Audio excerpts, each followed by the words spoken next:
What's up with the YouTube? This your favorite coach, Coach E. And today I got another banger for you. So let's get into it. Um, Today I'm gonna take a different route. Uh, you know, usually we talk about sports and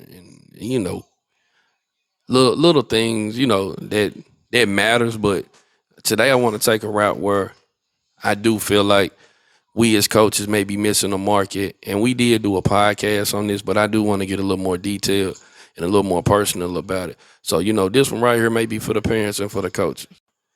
Let's get to it. YouTube. Today I want to get into something I've been hearing a lot about. Um, I speak on it sometime, but I've never really just gave my in-depth opinion about it. But today, you know, let's do it. So today I want to talk about um, coaching in the role or what should be the expectations of a travel ball coach. I see a lot of programs that just have guys who just doing it for the heck of it. They don't really have the passion, or they really don't. I mean, they have no intention of reaching these young men. They just want to coach, travel, and do it for their ego and just brag and boast on Facebook. And a lot of times they're missing the mark. Um, First of all, kids are not pawns or bragging trophies.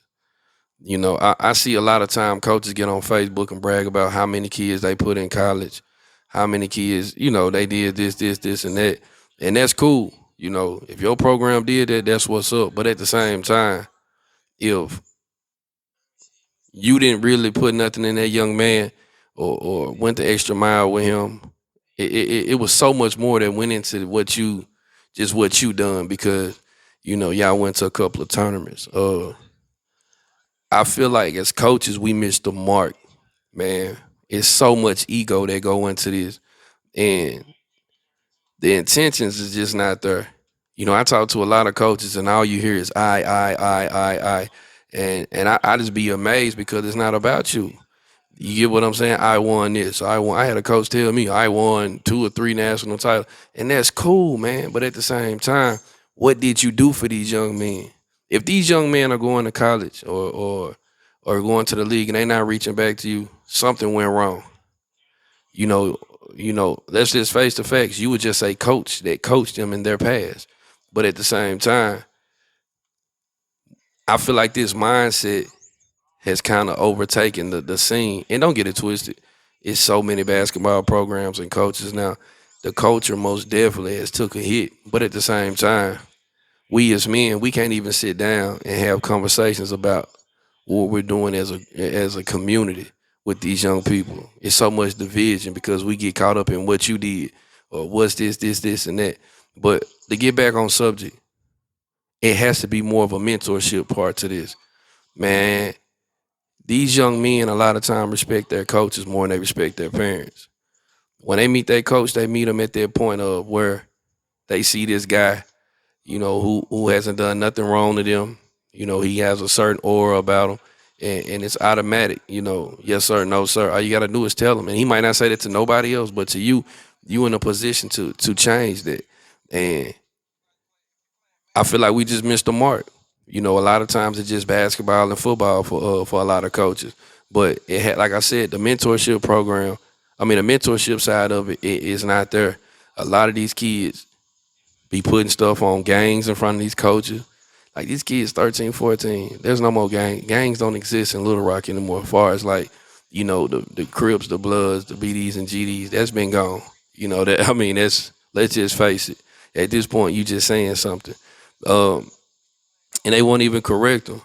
Or they'll just be messy with them and talk to them as if as if they are adults. And it's like they be scared to talk to them because they scared they're going to leave. But like over here, with me, and I'm just speaking for me, not to try to get ups on anybody, and I'm not saying I'm the only coach that do this, but it's a demand of respect because I'm building a young man, and a lot of times a young black man. And when a child leaves your program, even if it's just for 1 year, it should be something different about that child.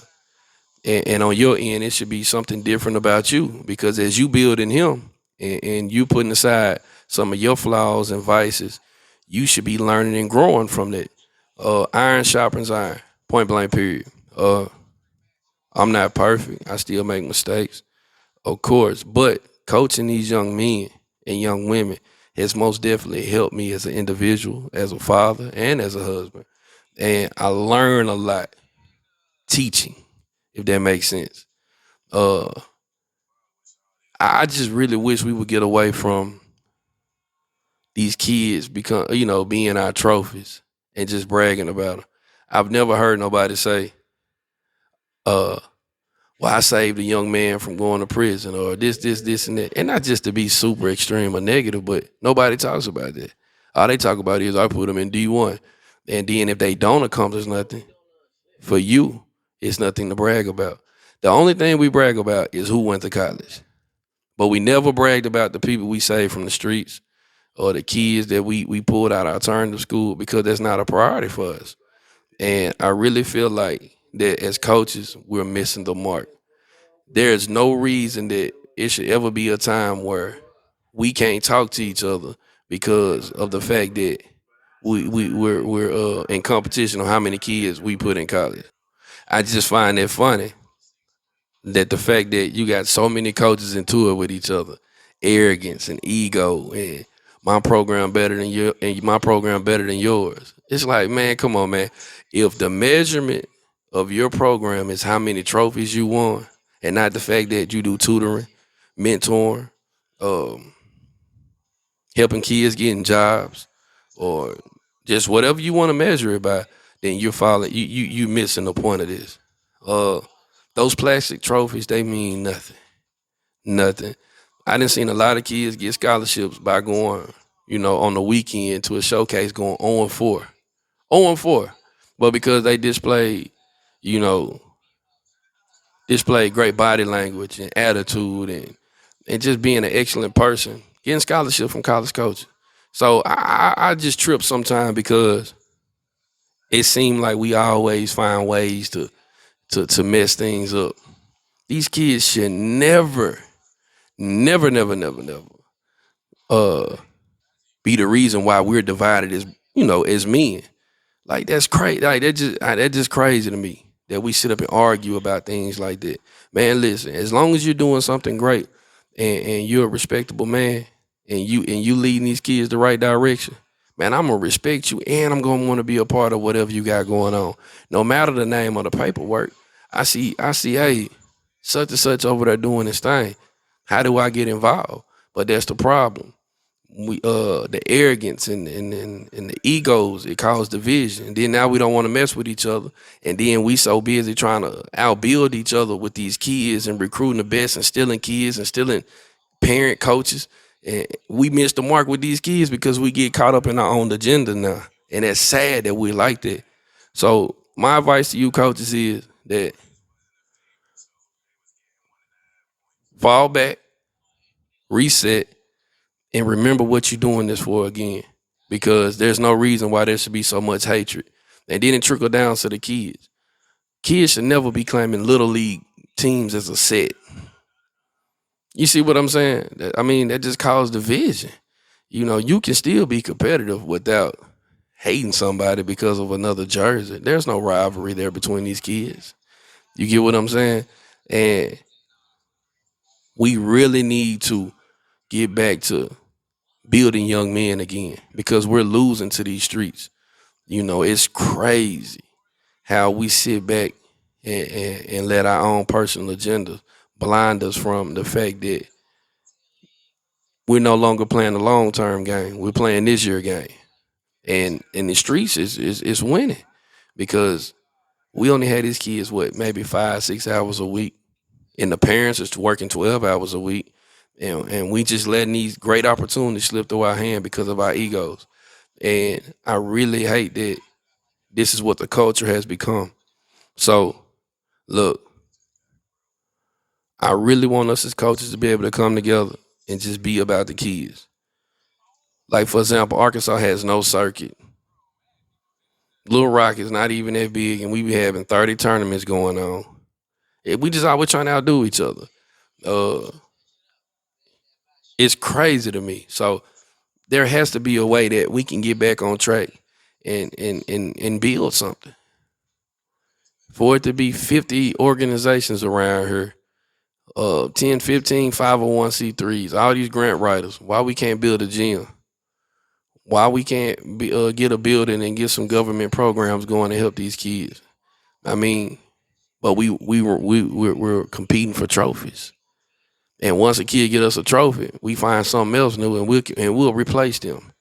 It's like, man, I see a lot of programs like that. So these are just my thoughts on what a coach should be: a positive role model, um, a stand up guy. And like I said, there's always gonna be flaws. There's always going to be you're gonna have vices. I mean, I have vices. I don't hide anything, but at the same time, I have enough respect to not do it in front of my kids because I know they're watching me. So, coaches, please remember what you're doing this for, and please remember that this is just more than sports. Because at this point, hey man, I'm gonna call the child labor law authorities on you because you just you using these kids, man. You know what I'm saying? You using them, and it's really crazy. I've never seen on the college application they ask you how many little league championships you won or how many AAU championships you won, and these coaches be sitting here bragging about it. I've never seen a college application that some of y'all can fill out the coach for because some of y'all don't have the proper degrees or paperwork, which nothing is wrong. But what I'm saying is a lot of y'all are bumping your head on your ego, and it's not allowing you to flourish. You get what I'm saying, or expand. And I really hate that, man, because a lot of kids are really falling through the cracks, man. If you look at the statistics of of these kids that are dying, these are young people. And if you just look at the average age now, man, you're looking at 15, 16, 17-year-old young men who are throwing their life away. Man, 15, that's 15 you in basketball. We taking kids out of town. And a lot of these kids, they are talented kids, but we so caught up in our egos and too busy trying to steal kids from each other that we missing out on other talents that's out here waiting on us. Man, listen, hey, and I'm done. As a man, every child deserves a positive influence. We can't save everybody, but we sure ain't gonna be. We sure we'll sure never be in position to get anybody if we too busy in each other faces bragging about what we done using kids. That's crazy to me. So, hey, these just my thoughts, and these just my, how I feel about things. So, hey, so check it. If you tired of your program director being all in the videos, all in the camera, all in the stands and on the court, loving your kids and uplifting them and trying to encourage them to be the best man they can be, or young lady, hey, then this program ain't for you. But seriously though, let's take time to honor our sponsors, man. Hey, thank you for everything you guys do. As always, shout out to everyone, to all our current sponsors and all our future sponsors. So check it out. What's up? It's Coach AC with Relentless Performance Training. I am now the strength and conditioning coach for TTA Bulldogs.